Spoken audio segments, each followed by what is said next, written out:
I like that. Hi, everybody, and welcome to the Traumaplicity Talk Show with your host, Dr. Amanda Hellman. And we have trauma plus plicity, which is really simplicity. And when our brain hears simple, it's better than complex because it knows one step at a time we can heal. And Mhm. so that's what the purpose of this show is, bringing men and women, hopefully youth and children, talking about their journey and simple steps that they've used, part of their story, because sometimes trauma stories can be a lot. There's different areas, but bringing in a part of their story, some practical tools they've used, again, things that you may find helpful or you can relate to, and then encouraging you as you continue in your journey because the trauma healing journey is ongoing. Mhm. And I'm really thankful because today, and this is Wednesday at 7 p.m. on Eastern Standard Time that I have this, but I have a guest, Stacey Collins, who I know, a fellow entrepreneur, kingdom entrepreneur, and a fellow woman who has such a heart for people. And she's going to be sharing her as part of her journey. And Stacey, I'd love for you to share a little bit more about you. So whatever you'd like to share about yourself for the audience to hear. Well, thank you for having me here first. Um, it's an honor to come and share a piece of my story in life and to see how I've transitioned through, and even to look back as I was thinking of coming on today. Wow, I've lived through this, like wow, Mhm. I'm here. It's true. Yeah. Yeah, well, I'm glad to have you. And the first question I always ask is, what is part of your trauma story that you'd like to share with the audience? Well, when I look back over my 53 years of life, there were so many seasons of trauma, and I'm picking and pulling and going, okay, God, which Hmm. one, and I was thinking this morning, uh, there were times in my life that I got so used to trauma being my story that like I needed to feel that ache in my heart constantly, like it was my best friend, my identity. And I'd forgotten that, but this morning I was reminded of that, how there were so many things in my life that I could never catch um, a breath or a moment. And as I look back, I'm like, wow, God, you brought me through so many things. And the thing that I wanted to highlight today was, as I was praying and thinking about this, um, there's been many layers of traumas and griefs, but the deepest ones for me, and the ones that I haven't shared as much publicly, but I feel like it's time. And so thank you for asking me to do this, because it's still a part of my healing journey, Yeah. just Mhm. sharing my story. Um, so I grew up in a family of, well, I started out as the baby of two kids for 4.5 years, the only Mhm. only baby. And then along came my little sister, and then along came seven more. So I ended up with a large family of 10 children in the family, and being the oldest girl. So you can know there's a lot of story in that. Many of my siblings felt like my own children because of the age difference. So I was looking back, and I'm going to mention in 1999, a lot shifted for me. I was a mom of three kids at the time. Now I have five, and they were little, they were very small. And I got the news that my 14-year-old brother had died suddenly. Mhm. And that that wrecked me.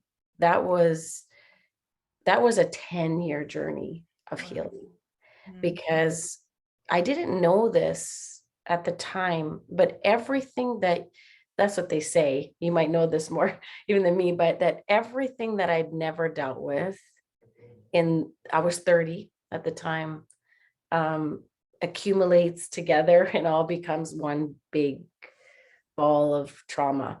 and you can't separate. And so there were moments at that time. I remember going and sitting up on a hill. The sun was shining and I could see the mountains in Calgary, Alberta, where we lived. And I remember I had gone to the Christian bookstore and bought some books and CDs and things to listen to. And there's that song that Michael W. Smith wrote, "This Was Her Time." And this was, my brother passed away July 20th, 1999, and this was December. But nothing really hit me until December. And I had shut down. My husband had to carry all the weight of everything with the kids, little kids, and I got pregnant in that time, which was an interesting dynamic with my beautiful daughter, Charisma. But I sat there in the car and I remember that feeling. I could just choose to go. Like, I just felt that moment. I've never felt this any other time in my life. And I had a choice to choose to stay or to go, life or death. I don't even know, but I felt it in my brain. I can't describe it, but I knew that I chose life. And it wasn't easy, but I felt that moment. It was like, whoa. And I kept hearing that song. And then there was a song on that CD that was like, "I Will Carry You." I don't know if you've heard it, Michael W. Smith. So that was a moment. And I hadn't even thought of that before I came to talk to you. So it kind of was like I didn't even have that, point down or anything. But that was a pinnacle moment. And as my daughter was growing inside of me, I almost had her in March when she was due in July. Wow. And she'll be 22 next month. And I look at that and I think, wow, it was like God knew that I needed this baby to help me choose life. And I didn't think it through, or, I just made that choice. And so fast forward through, I had now 4 children. They grew up. My family, my kids are in Hollywood and did some, incredible things there, and still are, building their lives and in their journey. And I dealt with different things in raising teenage kids, and, I'd healed through so much, but it did take 10 years. And so life was going on. And I remember my 50th birthday, 2018, November 22nd. It was such an amazing, joyful day. I turned 50. I was like, celebration time. And it's really interesting because it's like an oxymoron, Amanda. I was thinking this is going to be the best year of my life. And 3 weeks later, I get the news that my brother is gone. And it rocked everything, because I'd built up, I'd come through, I'd walked through so much healing, like the 10 years before that, even after I got 10 years of, grieving and stuff. And I came through, and I was like, how can I go through this again? And it was interesting as I look back and unravel, you guys, it's such a beautiful story of, I could never see God not there, even though I was so angry. I look back and I think, wow, sometimes we don't even know how to pinpoint how we made it out of, or what we did, or, I was thinking about that when you asked me to come on, how do I describe all this? And so I went through that journey. And I remember getting on the plane to go from LA back to Calgary, and I was on my own. And guys, I sobbed like uncontrollably. They had to have the pilot help me get off the plane, walk me. I couldn't get out of the seat for 20 minutes. Like, it was literally, grief came on me so strong. I'd never experienced grief like this. It's like it took my whole body. And also I'd been through before. So if there were any remnants or layers, I know God was like saying this needs to be faced and dealt with. So I walked through that time, and it was so neat how I remember at Christmas time, a few weeks after my brother passed away, my mom got a text message conversation that he had Mm. uh, been sharing with a friend, and we found out like he was talking about God and how God had healed him, but he was, embarrassed to tell our parents stuff because he had been denying God. And so that was such a Christmas Wow. thing for us. I thought Yeah. that's something to share for those of you who have, Yeah. been through this kind of loss. Yeah. And now I'm coming to the main one that they all are significant. But my closest relationship uh, is my sister. Mm. And 9 months after my brother passed away, shockingly, my sister was 42. My brother was 52. Um, I don't like that's 2.5 years ago from now. And it's amazing that my younger brother dying suddenly, all of them suddenly, right? Um, Took 10 years. But through processing through that, there was strength in me. God had built muscles in me Yeah. as I go through new losses. Does it Mm. make it easier? No. um, I came across a song of her singing a few days ago, and I was like, whoa, you know, Yeah. and I found a letter I wrote to her a year before she passed away. So beautiful. And Mm. it was a gift to me. I found it like 2 nights ago. And I'm like, wow, thank you, God, that you've brought me through. Yeah. And up until probably 3 months ago, actually, I felt like I was in a grief fog. So basically, things would happen around me and I'd be doing a lot, but I'd forget or I couldn't grasp anything more. And so that grief fog, um, it felt debilitating, but it also felt safe. Mhm. And I felt like I was many times I could picture me sitting by the water. I can just see it so clearly in green grass and a tree, shading the sun. And I was watching all my, we're in a movement together, like an entrepreneur movement, and Amanda, Yeah. and I'd watch all my friends climbing up the mountains and, busy over here. And I'd be sitting by the water going, wow, good for you. But here I am, Mm. and I'm going to stay here. Yeah. And so, without going into the deep of that journey, but just highlighting that's 3 siblings that I love. And I know they live on, that I know that I think that is a huge promise in my heart. Um, and that is a big help of my journey is just knowing they still live on. Yeah. That's beautiful, Stacey, and thank you for sharing. And again, grief is and loss is unfortunately part of our lives here on Earth, and it's very painful. And it seems like in this, you lost three important people too, and you had different decades of grieving and having to go through that. And you also talked about your sister, who was a very close relationship, and the strength that we don't realize that we get in that, but it doesn't take away the pain. We may like we you may have walked through it, but it's just like it's still a lot.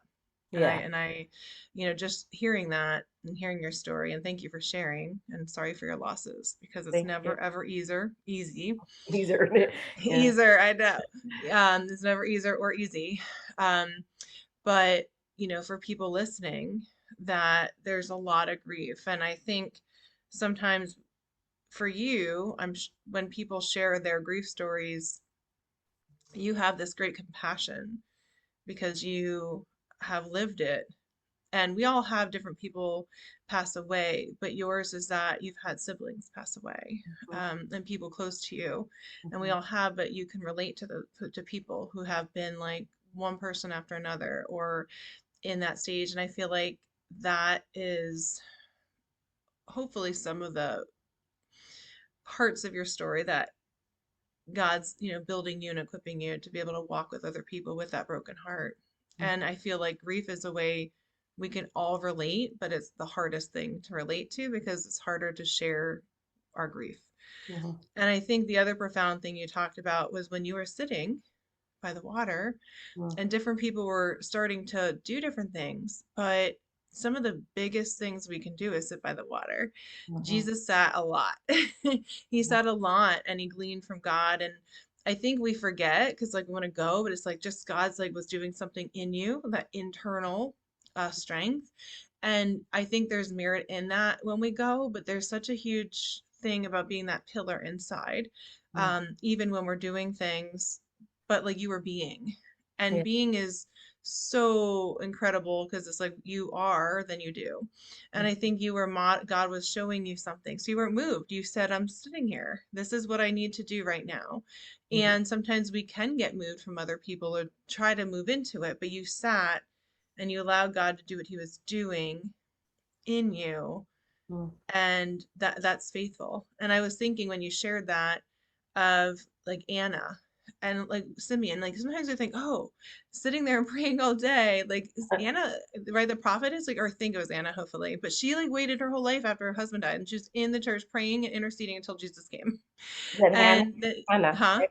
Anna, Hannah? yeah, Anna. Yeah, yeah, Hannah. Was it? Yeah, Anna. Well, there's Hannah and there's Anna, but Anna was the one that was like praying. Oh, And then she was an older woman that before okay. Jesus was born, she was like praying and she was older and like she had lost her husband, but years Mhm. later she was praying and that was what she was called to do. That was her purpose. And she loved doing other things. I'm sure she impacted people, but that was her heart. And like Simeon, and they were called to that. So I think we forget that in our hugest, like at any time, sitting at the water and Mhm. allowing God to flow in us is part of the journey.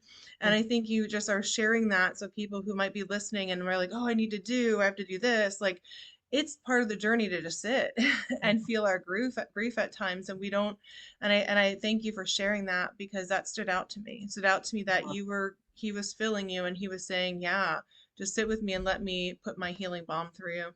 So It's thank you. beautiful to be even hear that back. And as I think about it, there's this fear I'm gonna lose everything that I've Mm, built. And what about the anointing on my life? And what about the leadership that I carry? What about all this? And that's a real fear. What if I mm-hmm, lose who I am? And you mm, feel like you lose who you are because you're you're kind of cocooned in this space. I call it a fog because it's like you're protected. mm-hmm, Um, you have to go through the grief. And I've been saying, Amanda, like you have to grieve well. mm-hmm, Like if you don't grieve well, it goes on and on forever. And after what I went through with my first brother, that 10 years it took from my life, it mm-hmm, actually robbed me. And I know I had a resolve in me after my brother and sister died 9 months apart from each other. That was so much. And we lost 8 family members in that time, wow. like before COVID. So it was a lot. This is aunts, Lots. uncles, my Yeah. husband's mom, like, not far distant. These are people that were in my life. Yeah. Um, if I didn't face it,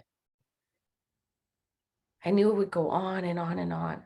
Yeah. But I didn't try to, okay, let's go deep. Like, and Mm-hmm. and I also chose not, like, people were used to me praying for them in deep Mm-hmm. ways because I dealt with people with trauma. Like I would pray people with trauma and they would show up and they would come to comfort me, but I'd end up feeling like they needed me. And I Mm. would have to say, I'm sorry. I can't go there right Yeah. now. Yeah. And I was angry at God.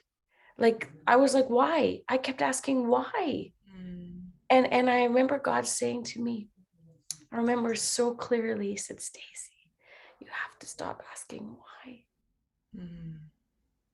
because you won't understand. Yeah. But as I look back now, wow, because remember I said victory is the year 50. Yeah. I lost 2 siblings in that time. Well, guess what? God brought victory in so many different ways, even in the strength in me Mm-hmm. for the first time to stand up and say, no more. Yeah. I won't enable anymore. I Yeah. won't turn my head anymore.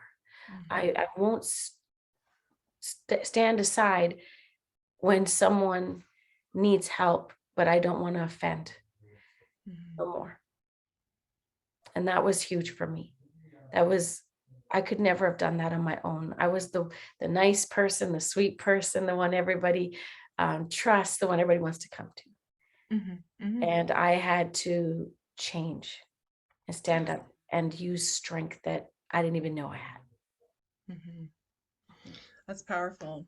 And I think what you just shared, and those are some strategies, but you healed, you allowed your grief Mm, process. And sometimes we don't even realize that we might be going, right? Try to like avoid it, or there's like, different unhealthy or healthy coping skills, or like you said, or sometimes we're just trying to help other people and like you burn out, but you allowed the grief process.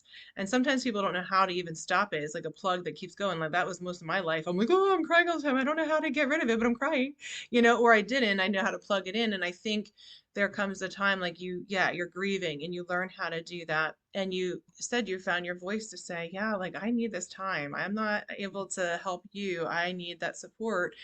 And even having those healthy boundaries. I think you were saying, like, I care about people. But yeah, just because we care, like, even Jesus cared, but he went and he had to take a break away from the multitude because he needed it. He needed time with God. So I think he modeled to us what we need too. We're not because it could be a burnout. Not that he didn't love us, but he needed that time. yeah, And I think that was huge. Like you said, it transformed you, but in a good way, in ways that you could say, I need this time, or I can give this. yeah. And I think that's powerful. Thank you. You're Yeah. welcome. And Um, somebody asked me like just after my brother died in 2018, in the January 2019, it was a guy who got off drugs. He was at the Dream Center. And no one in my life had asked me this. He said, how did you not get on drugs and alcohol?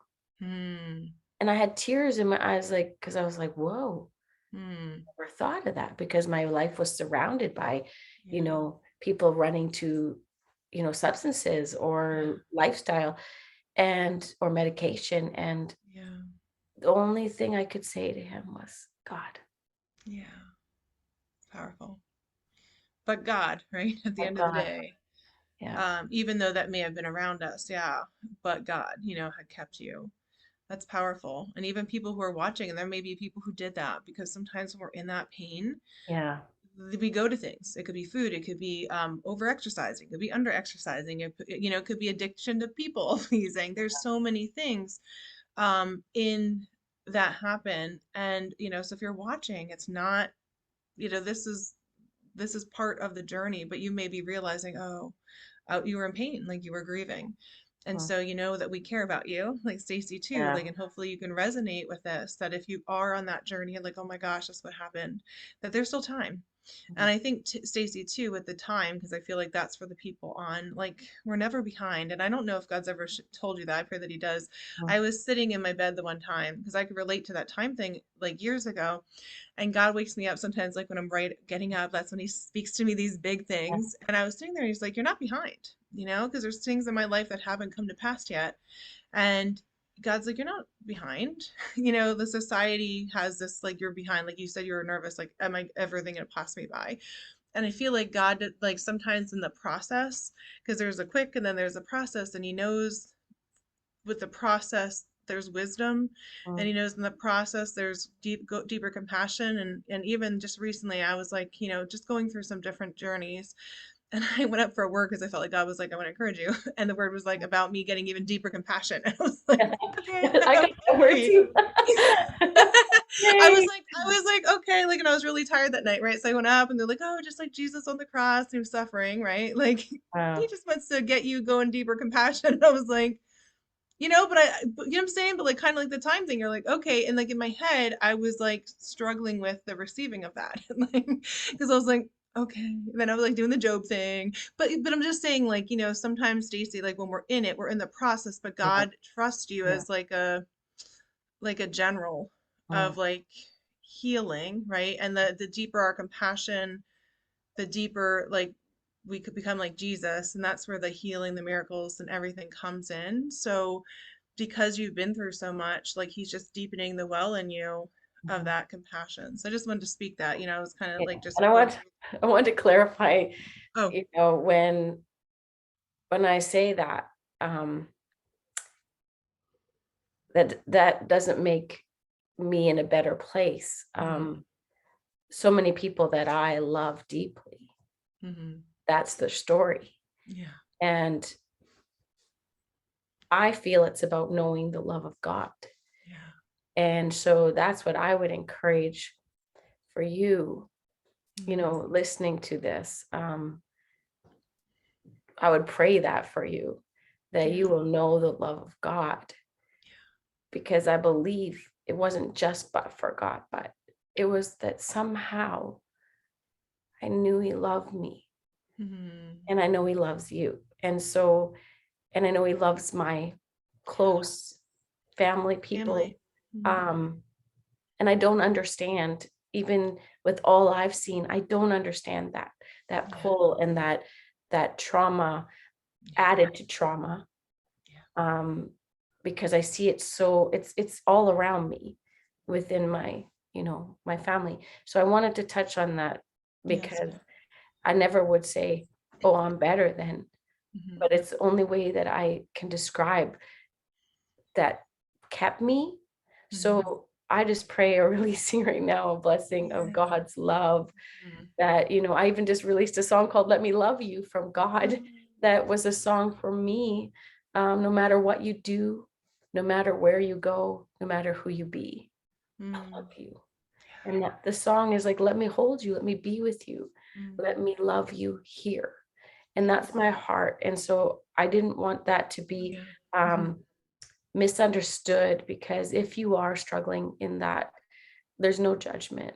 yeah, And I believe that's God is there for you as much mhm. as me and everyone Yeah, else. That's the compassion that you're talking about. And I didn't want to just bypass that, because I know for me, I wouldn't have the strength with a family of addicts.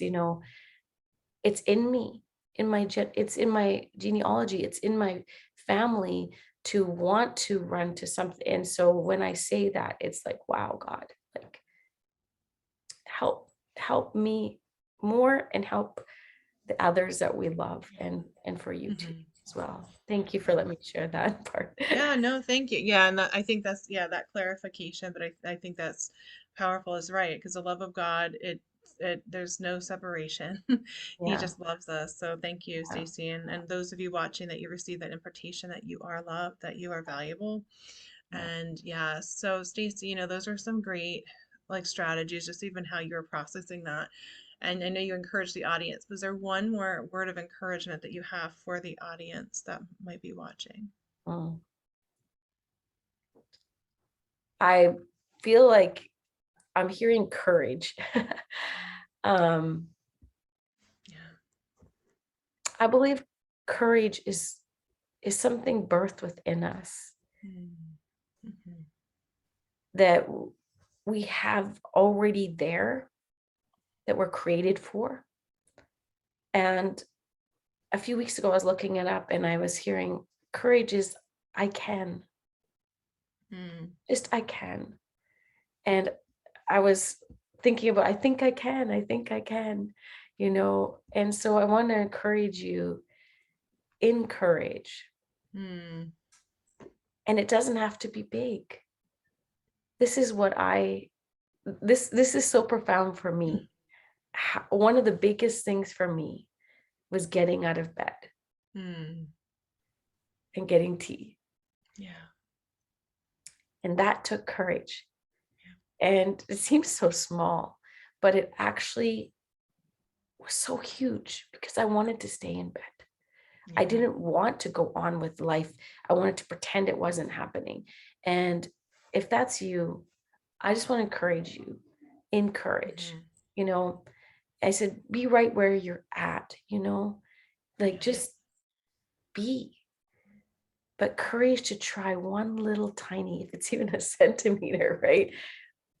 to embrace life so that you can get your life back, so that you can stand up and share your story of where you've come from and into. And we've Yeah. never arrived. Like we were talking earlier, the pain doesn't disappear, Yeah. it comes in different seasons. But just like when I found my sister's song the other night, or I found a letter I wrote her a year before, I'm like, I'm crying Yeah. because we love these people. Yeah. And whether it's to death, whether it's to divorce, whether it's somebody turned and became abusive, narcissistic, Yeah. there's so many things that all of us deal with. And your trauma is not too small. That's right. If it hurts, it's trauma. It's it's Mhm. it's affecting you. So I want to encourage you. What does courage look like for you? What Yeah. does that feel like? And the verse that helps me all the time, that's so simple. I believe it's Psalm 118:1, but it says, I love you, God. Mm. You make me strong. Mm. That's beautiful. Thank you for sharing that, Stacey, about the courage and even just getting out of bed, because sometimes people don't realize that when we're feeling such a heartbreak or feeling such sadness, Mhm. that it's hard to get up, and like you said, just to get that tea, just to get up, Yeah. where people say, just get up. And it's like, well, what am I getting up for? And like, what's going on? And like you said, that strength of the love of God in you, that's like, I'm going to help you get up, right? I'm going to be your hope and your strength in the time where it's hard for you to even get up. Yeah. That's beautiful. And thank you for encouraging the audience. So, audience, thank you, Stacey. If there's any questions you have for Stacey, you can put in the chat, comment, or certainly I will get them to Stacey. And just know, audience, that you're loved, you're valued, and mattered, no matter what. Every time, no matter what you do, God loves you. And thank you again, Stacey, for being on here, and appreciate you sharing your story. So Thank take you. care. Yeah. Bye, Thank everybody. you. Bye, everybody.